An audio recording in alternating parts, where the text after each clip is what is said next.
La inteligencia artificial registra cerca de 4,000 empleados contratados por el rey David para el servicio en el tabernáculo. Sugiere que si no todos, casi todos, eran músicos. Y no sorprende, ¿eh? Recuerden que si no la más grande pasión del rey fue la música, fue una de sus más grandes pasiones. En la Biblia se destaca que de esos casi 4,000, 288 eran expertos, músicos profesionales, que sin duda guiaban a los demás. Pero entre estos 288 destacan otros 3. Y dentro de esos 3 hay uno que funge como el director de la orquesta y el cual méritos tiene para que recordemos su nombre, Asaf, que en español significa el que congrega. Debió ser un genio, tanto que hay cuando menos una docena de sus composiciones en el libro de los Salmos. Uno bastaría para decir que fue un genio, sin dejar de mencionar que aparece repetidas veces en el himnario bíblico, en el libro de los Salmos, el título Los hijos de Asaf. Puede ser que este título obedezca a su legado sanguíneo, como también es probable que así se intituló al grupo de música o a la orquesta que acompañó a los judíos durante la época de oro. Puedo hablar más de su herencia, es que hay mucho más que hablar de él, pero debo pausar su presentación porque para nuestro estudio de hoy hay algo que resalta, hay algo que me consterna, hay algo que me hace recordar que si este genio o este gigante estaba hecho de hierro, ¿qué va a suceder con los que estamos hechos de barro? Porque si el hierro se corroe, imagine lo que sucede con el barro. Es que en uno de sus cantos, que no lo vamos a leer porque no estamos estudiando el libro de los Salmos, el capítulo 73 para los que de ustedes más tarde quisieran leerlo, él confiesa algo que estremece. Él dice: los impíos prosperan, los malos prosperan. No tienen congojas por su muerte, no les angustia su muerte. No pasan trabajos como nosotros los mortales, y la soberbia los corona. Sus ojos, dice, saltan de gordura, hablan con suciedad y con altanería dicen que Dios no hace nada. Lo que es peor, mientras hablan suciedades, alcanzan riquezas.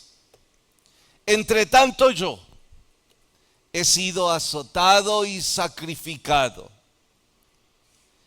Intento limpiar mis manos en inocencia y nada bueno parece sucederme. Quiero que lo sepan, dice Asaf, el líder de todos los músicos de la época de oro de la nación hebrea. Quiero que todos lo sepan. Tengo envidia de los que hacen lo malo. Es que parece que a ellos les va mejor que los que intentamos hacer lo bueno. ¿En qué terminó su historia? El mismo Salmo la explica, pero más que responder en qué terminó la historia de Asaf, debo reflexionar y decir que más de alguna vez me he sentido como Asaf.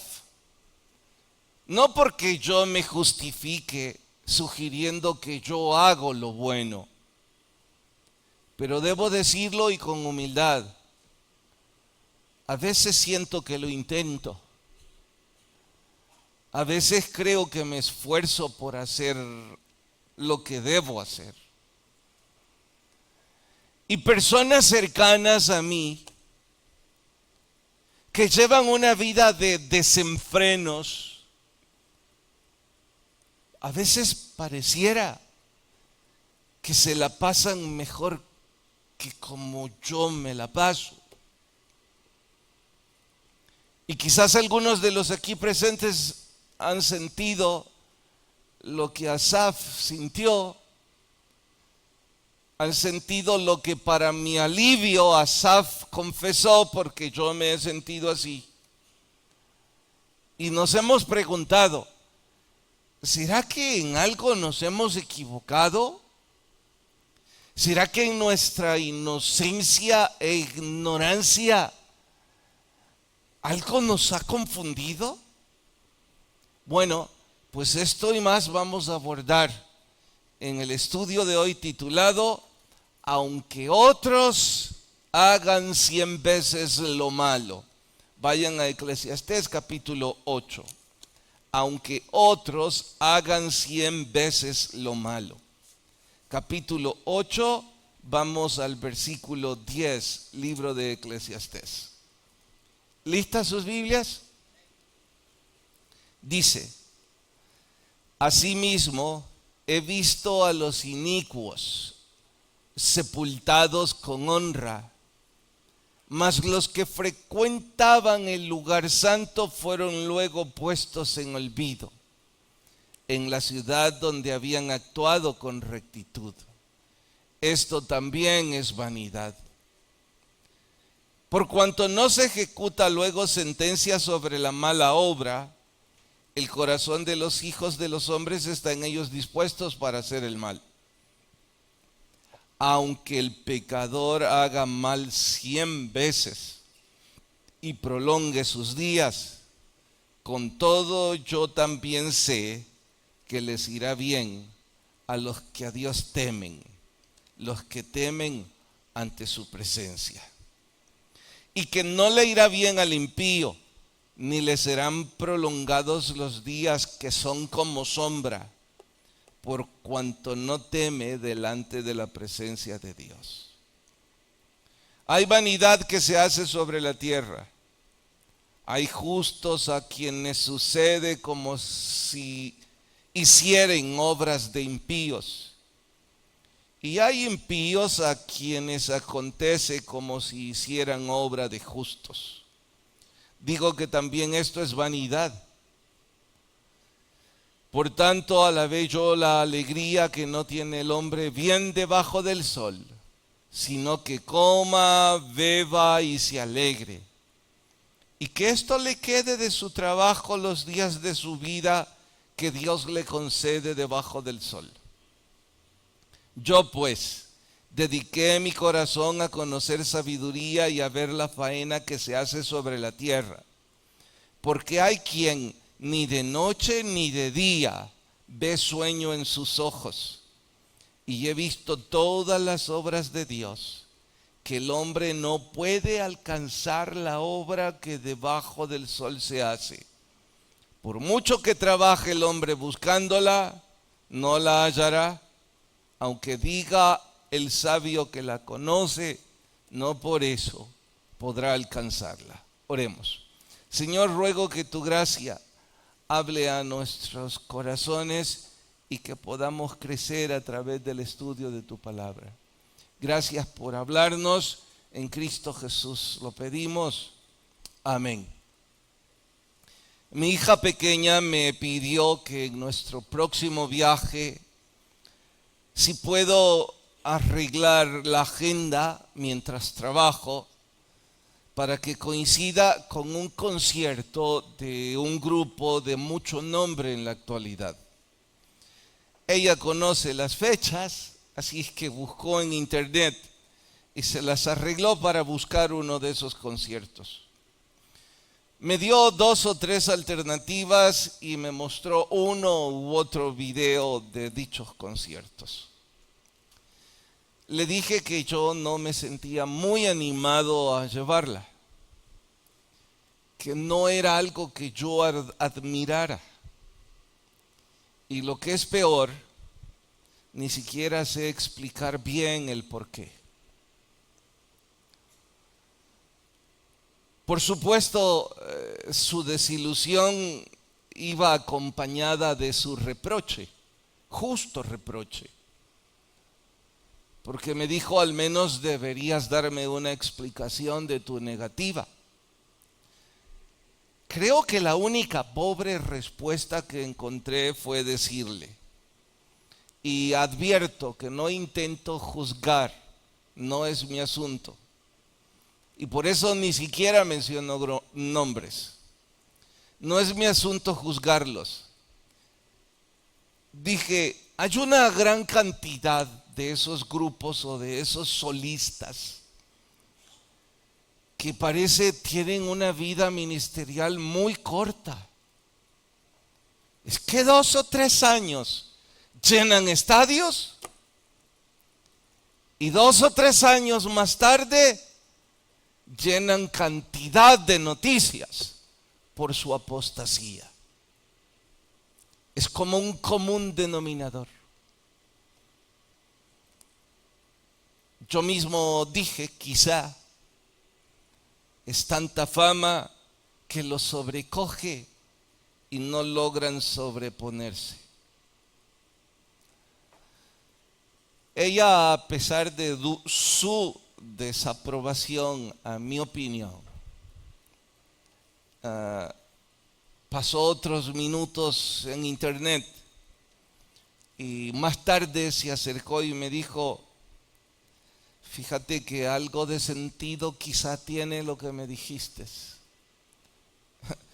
Qué extraño que estés de acuerdo conmigo, respondí. Es que escuchá, insistió, los comentarios de reporteros de renombre. Voy a citar uno de ellos.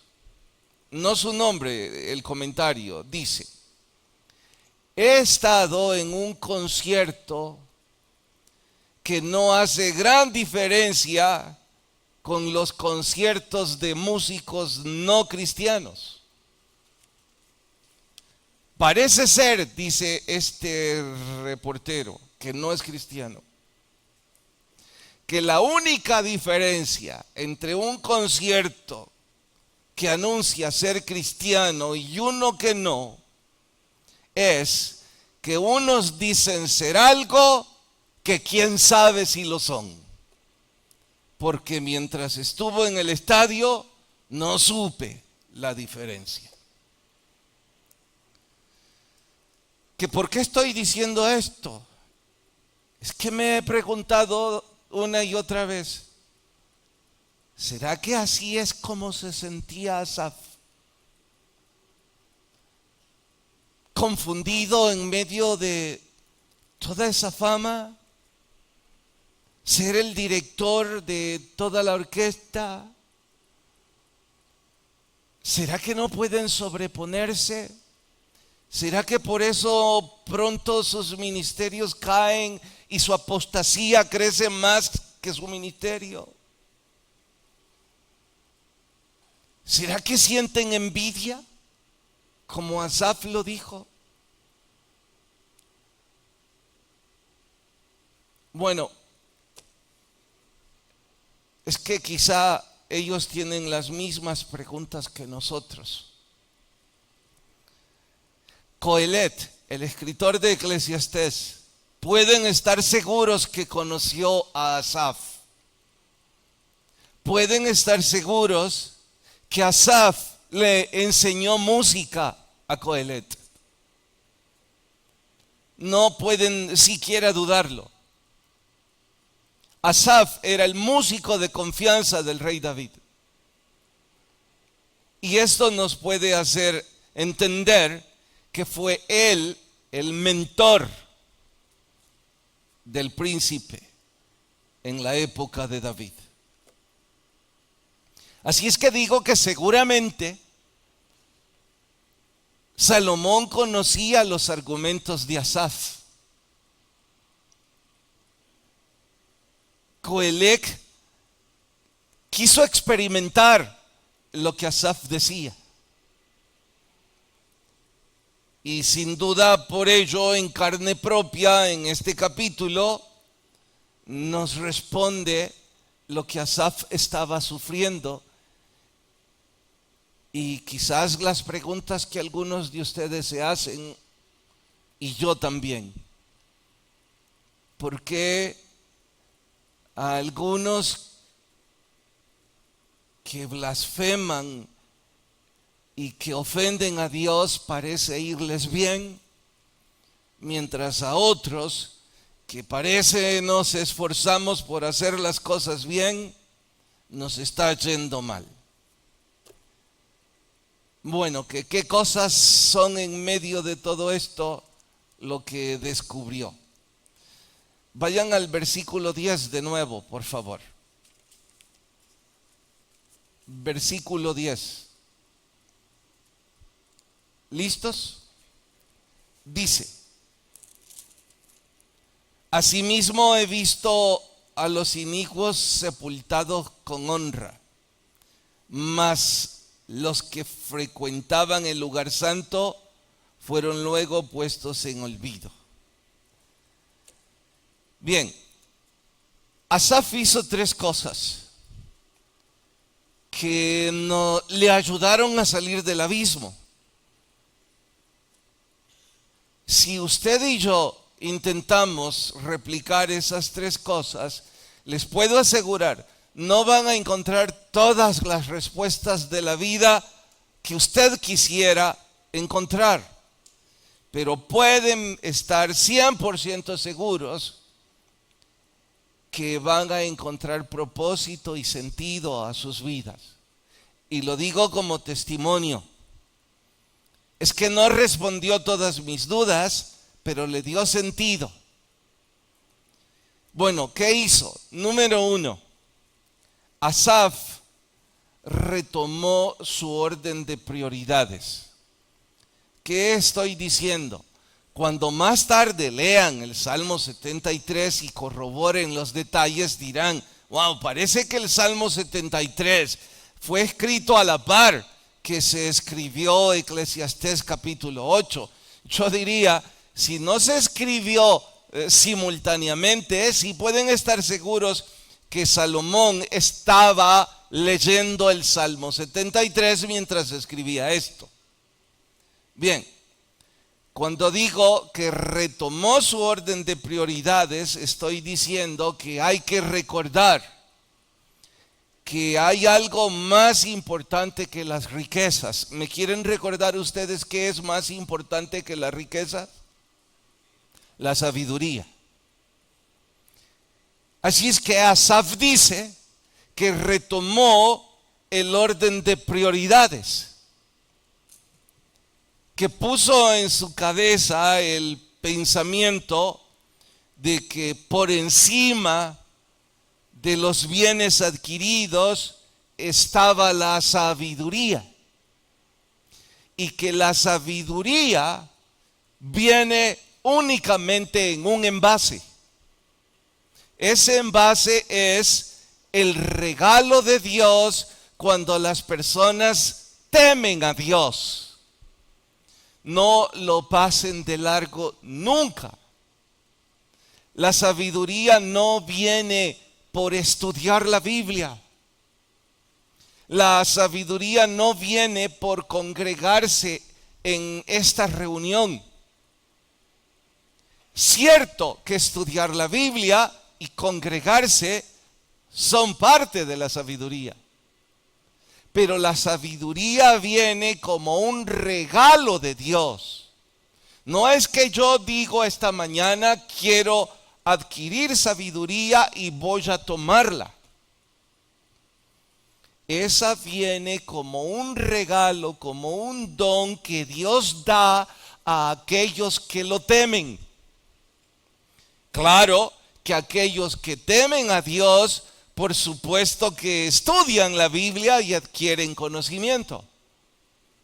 Por supuesto que aquellos que temen a Dios se congregan e intentan seguir la palabra de Dios. Pero la sabiduría como tal es un regalo de Dios y está por encima de las riquezas terrenales. Cuando alguien retoma ese orden de prioridades y dice, la sabiduría es más importante que los bienes que yo puedo adquirir, recupera la perspectiva de la eternidad. Atentos a esto.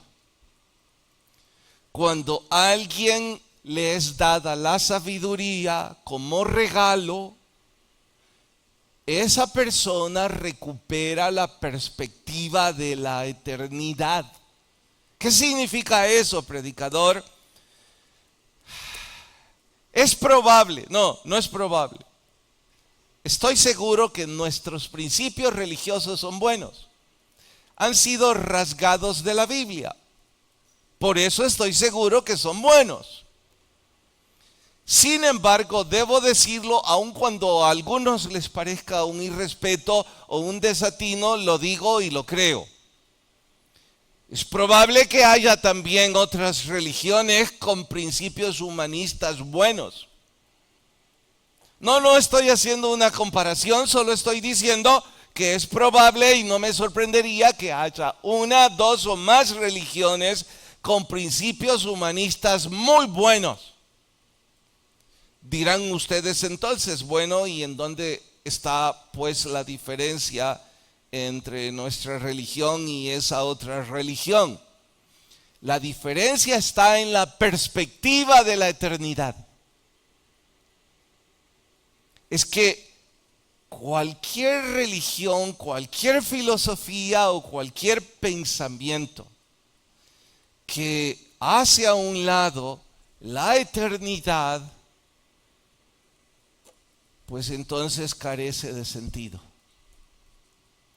Y el Nuevo Testamento lo dice, que si Cristo no resucitó de entre los muertos, vana es nuestra fe. Que si la resurrección no existe, pues entonces vayamos, comamos y bebamos porque mañana moriremos. Es decir, larguémonos de esta reunión. Bueno, con esto estoy tratando de explicarles. Me alegra si algunos de ustedes han venido con la perspectiva de ser mejores personas. Creo que pueden conseguirlo siguiendo los consejos que salen de la Biblia. Pueden ser mejores personas, absolutamente sí. Aquí encontrará consejos para ser mejores esposos, para ser mejores amas de casa. Encontrará consejos para superar el alcoholismo, encontrará consejos para ser un mejor administrador de lo que usted ha ganado, encontrará consejos como ser un mejor joven, encontrará un sinfín de consejos para la vida diaria. Pero todo eso, si sirviera, se lo gritara. Está en segundo plano comparado con el primer objetivo que le da fundamento a todo este libro. ¿Cuál? La resurrección de Cristo y la resurrección de aquellos que creen en Cristo. Eso es prioridad uno. Eso está por encima de todo. Ahora estoy diciendo que si usted no fundamenta su fe o su religión en la resurrección de los muertos, vana es vuestra fe. Sí, puede adquirir principios que le van a servir en la vida diaria, pero no es ese el principio del Evangelio. Sé en este punto que alguno de ustedes puede estar pensando con el deseo de preguntarme: oiga, predicador, pero la resurrección de los muertos no es algo que podamos comprobar. Y como no lo podemos comprobar, usted nos está animando a tener fe en una falsa ilusión, o al menos en una ilusión no comprobada. Usted nos está hablando de un destino que la ciencia no puede demostrar. Al respecto debo decir, sí, tienen toda la razón. La ciencia no puede demostrar la eternidad ni la resurrección de los muertos. La única que habla al respecto es la fe. Entonces el Evangelio es un asunto de fe. Fe en una falsa ilusión, yo no le llamaría una falsa ilusión, yo le llamaría una ilusión. Sí, pero no lo puede comprobar, de acuerdo, pero oiga, me da esperanza. Y vivir con esperanza hace toda la diferencia. Porque si usted no tiene esperanza, y no solo estoy hablando de la vida eterna, estoy hablando de cualquier tema ahora. Si usted no tiene la esperanza de que tendrá una familia, de que alcanzará un título, de que alcanzará un mejor empleo, de que alcanzará sus metas, si usted vive sin esperanza, usted va por la vida, lo digo con respeto, como una mascota. Sin propósito, sin sentido, y es una terrible tragedia. No me explico cómo algunos logran levantarse cada mañana cuando no tienen esperanza en una vida mejor.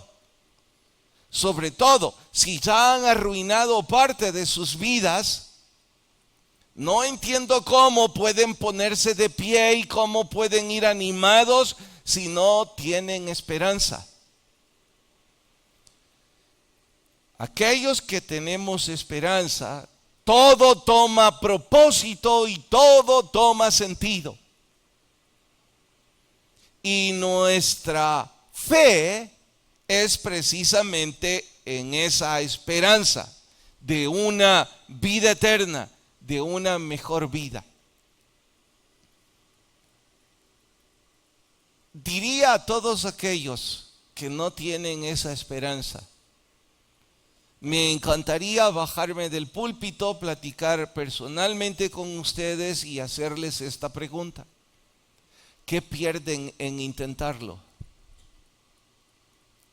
¿Por qué no dan un paso, un pequeño paso de fe? Y hacen la oración y reciben a Jesús en sus corazones. No implica un compromiso con esta organización. No tienen que dar un 5. Si quieren, no vuelvan a venir nunca. Pero den un pequeño paso de fe. Prueben. ¿Qué pierden? Digan la verdad en su corazón. Ese predicador tenía razón. Hay muchas mañanas que despierto sin sentido en mi vida, desesperanzado, buscando un propósito y metiéndome en esto y en esto otro, tratando de encontrar felicidad, pero no la encuentro. Bueno, ya probó varias vías. ¿Qué pierde comprobar una relación personal con Cristo? Que empieza con una pequeña oración en la que le pide que Él le dé esa fe y esa esperanza. Bueno, Asaf concluye que él recuperó, que él puso en su mente de nuevo la prioridad, y la sabiduría regresó a su corazón, y la sabiduría le dijo: ¿de qué te estás quejando? Que la sabiduría le dijo: hay una vida después de esta vida. estás quejándote porque los malos prosperan, como si la vida que está frente a tus ojos es todo. Pero eso no es todo. Hay más después de esta vida. Eso se lo dijo la sabiduría. Les dije que hizo varias cosas. La primera fue poner su orden de prioridades. Y eso le dio perspectiva. Segunda cosa al respecto. Dice sobre los inicuos. Inicuo es contrario a justicia. Inicuo es lo contrario a la equidad. Que ¿por qué hablan con esas palabras estos? Son poetas. Sin dejar de mencionar que en el caso de Coelet no solo era poeta, era un rey. Pues bien, él dice que ha visto gente injusta que es sepultada con honra y que sus entrañas se remueven, porque también ha visto personas que buscaban la piedad y la bondad y además asistían al templo, pero eran tenidos en el olvido. Eso es vanidad, dice el escritor. Estoy harto de ver eso.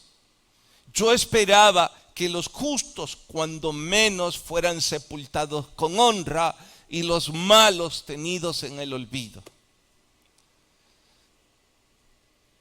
Hay mucho de esto en nuestro derredor, ¿eh? No tenemos que ir hasta el tiempo antiguo.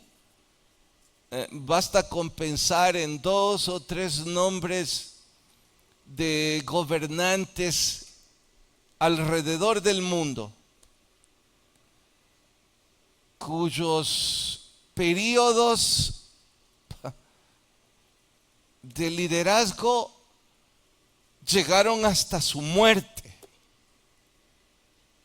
y aún fueron enterrados con honra, cuando el mundo entero los tiene como genocidas, como gente de mala entraña que hicieron tanto mal. Bastaría con revisar la persecución de la iglesia primitiva o la persecución de la iglesia hoy día. Luego se queja el mismo escritor, Coelet, y dice, es que cuando el mal queda impune, el hombre se dispone para hacer el mal. Léanlo conmigo, verso 11. Dice, por cuanto no se ejecuta luego sentencia sobre la mala obra, el corazón de los hijos de los hombres está en ellos dispuesto para hacer el mal. Les explicaré un poco más. Es que les he dicho antes que la poesía a veces hay que leerla 3 veces para desenredarla. El punto es que cuando el crimen, el error o la grosería quedan sin castigo, aquellos que la practican siguen practicándola y con mayor énfasis. Pero no solo eso, no solo ellos, sino que los ven disponen sus corazones a hacer el mal. ¿Por qué? Porque quienes lo hicieron no fueron castigados, porque no recibieron justicia.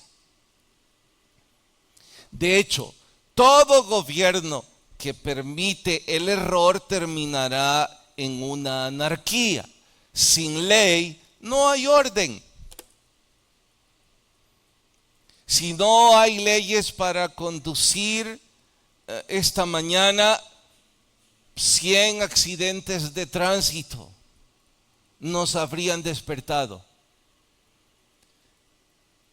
Si no hay una ley que dice que la multa es tanto, el semáforo rojo no sería suficiente para detener a los conductores.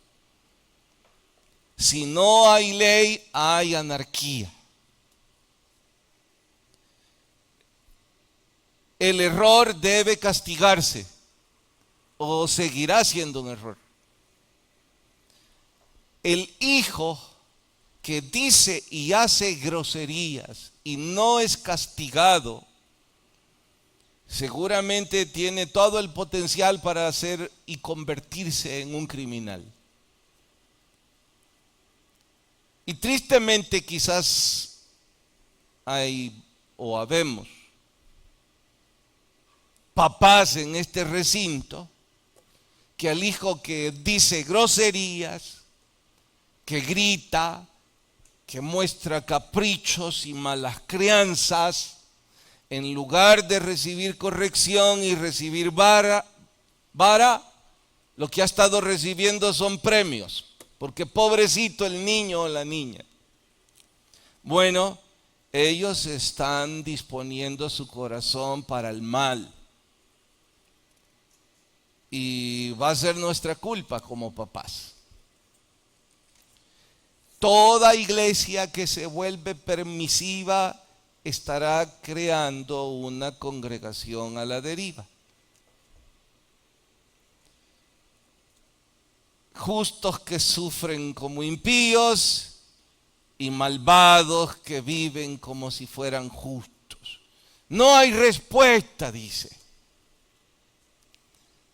Bueno, sí hay respuesta. Pero ¿cuál es la respuesta? Puso en perspectiva sus pensamientos. ¿Cuál? Que aunque a nuestros ojos toda esta gente hoy por hoy no está siendo castigada o no están recibiendo lo que merecen, hay una vida después de esta vida, en donde sí van a recibir lo que merecen.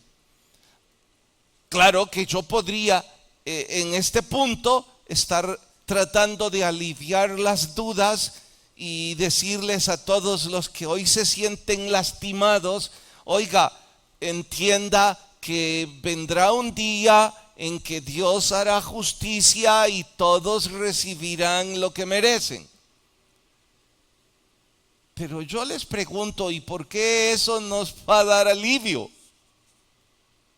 Ese es como el que busca venganza y una vez la obtiene, su corazón sigue sangrando. Más bien yo les diría, recuperen la perspectiva, lo espiritual y lo eterno, porque lo único que sí puede darnos alivio es la vida eterna. Una mejor vida en Cristo Jesús. Aún con todo y ello, el predicador intenta responder sobre aquellos que parece que nunca son castigados. Si es que alguno de los presentes cree que eso le va a aliviar su alma. Vean el verso 12. Dice: aunque el pecador haga mal 100 veces y prolongue sus días, yo también sé que les irá bien a los que temen a Dios, a los que temen ante su presencia. Y que no le irá bien al impío, ni le serán prolongados los días. Digan eso en voz alta. Que son como sombra. ¿Y qué está tratando de decir ahora el predicador? Bueno, él está hablando sobre la sombra que se alarga. Tal vez nunca reflexionamos en esto. Tenía que ser un poeta el que lo pensaba de esa forma, se los explico. Inténtelo si quiere ponerlo a prueba este mediodía. Salga a las 12 del sol, a las 12 del mediodía al pleno sol, en donde no hay árboles ni edificios que le roben la sombra, su propia sombra. Y cuando esté debajo del sol, mire su sombra. Algunos seguramente ya lo están imaginando y pueden responderme eso. ¿Qué tan cerca de usted va a estar su sombra?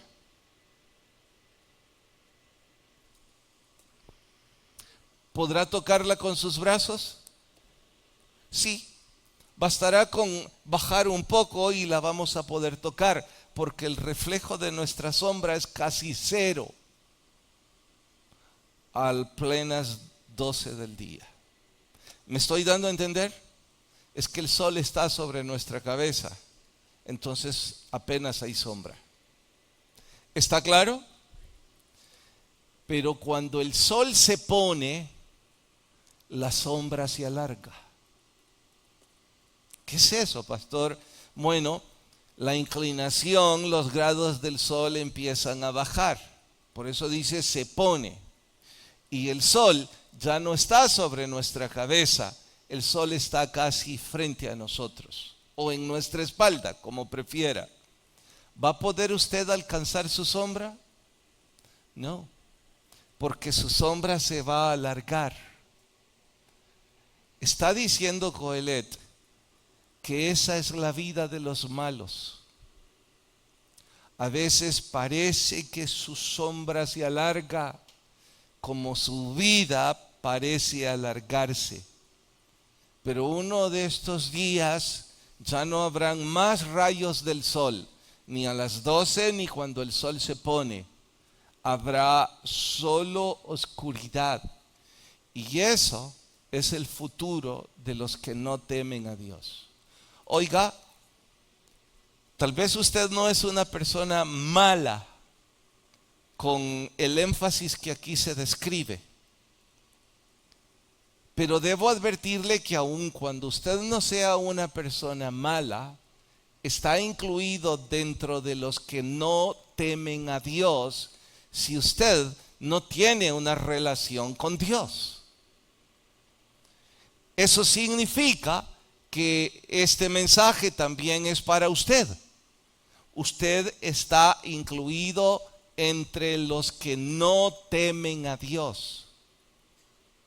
Y claro está que la sombra se extiende para buenos y para malos, para los que temen y para los que no le temen. Pero hay una gran diferencia con los que temen a Dios y con los que no le temen.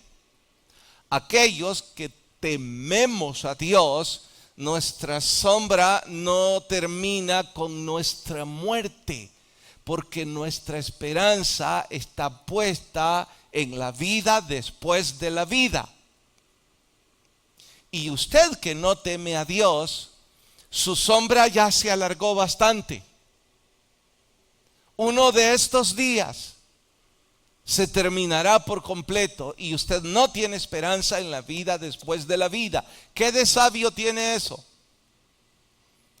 Peor aún, si usted ha llevado hoy por hoy una vida de sinsabores, de tristezas y de frustraciones, en donde hay amargura en su corazón y no muchas esperanzas.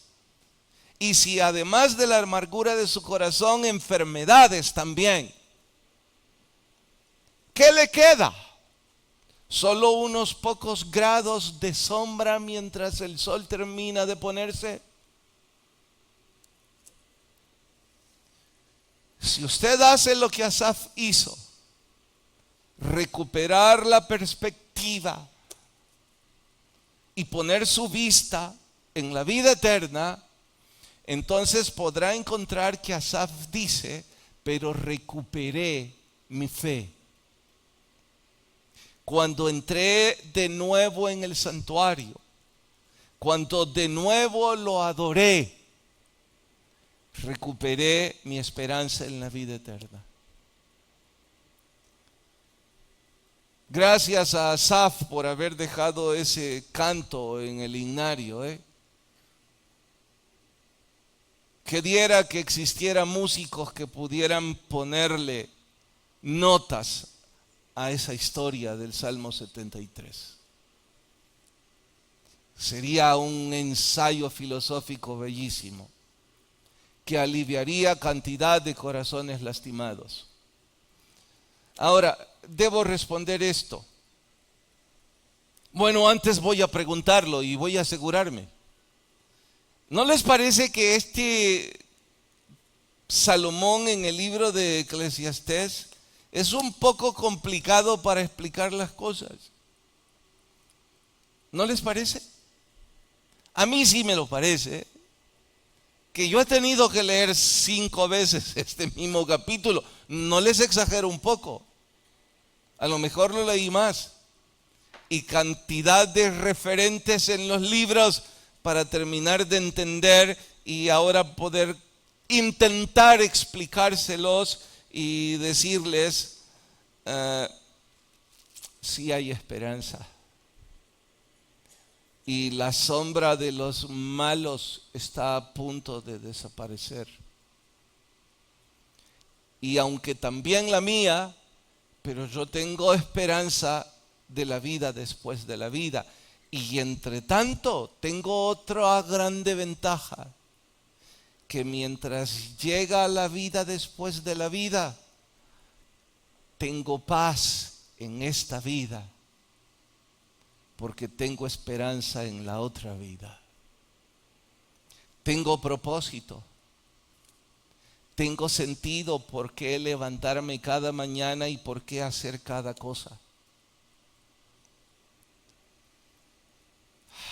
Que por qué Coelet era tan complicado en explicar las cosas. ¿Por qué no lo dijo así simplemente?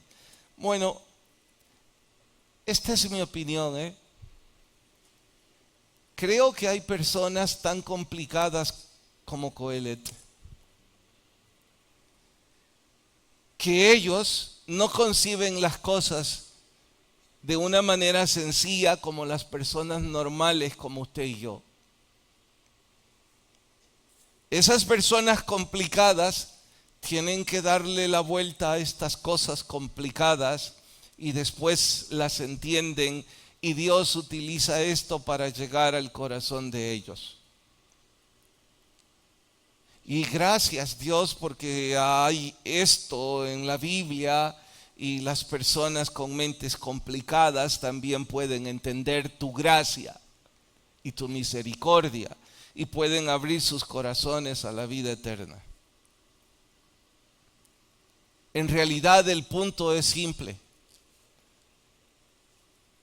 Puedo escuchar a alguien diciéndome, mire, toda la vuelta que dio, el final era lo único que importaba. Sí, es cierto, el final es lo más importante ahora. ¿Qué es lo más importante? Lo que dijo Coelet: aunque el pecador haga 100 veces lo malo y parezca que no va a pagarlo, con todo, dice Salomón, yo sé que los que temen a Dios les irá bien. Así es que, aunque otros hagan 100 veces lo incorrecto y parezca irles bien, habrá un día en donde todos vamos a darnos cuenta que no les fue bien. Pero entre tanto llega ese día, ¿por qué no cambia su perspectiva? ¿Por qué no abre su corazón con fe a Él y pone sus esperanzas en Él? Esto es entre usted y Dios. Oremos.